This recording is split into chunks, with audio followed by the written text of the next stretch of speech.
Let's make another Love to Cook video. I'm ready, are you? This time it's going to be pizza. If you got these things, you can make a really easy pizza crust. And at the end you're going to get something like this. Okay, so here I've got wine yeast, a little bit of sugar, all-purpose flour, and water. You make a slurry, kind of like a stiff pancake dough, and let it rise. While it's doing that, start your filling. Here's some oil and bacon and garlic.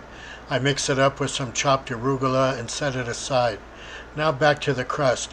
You can see that it's done pretty good on the first rise. Now I'm adding more flour. And don't worry about mixing it in. Just make sure that it covers the top and gets into the bottom. And once it rises a second time, turn it out into a greased pan.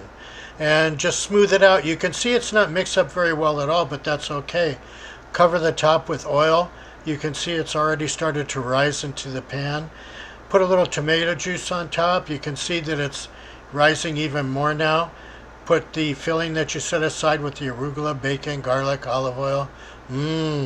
Top with a little cheese, don't forget that. And throw it in the oven, about 375. At least an hour it's going to take.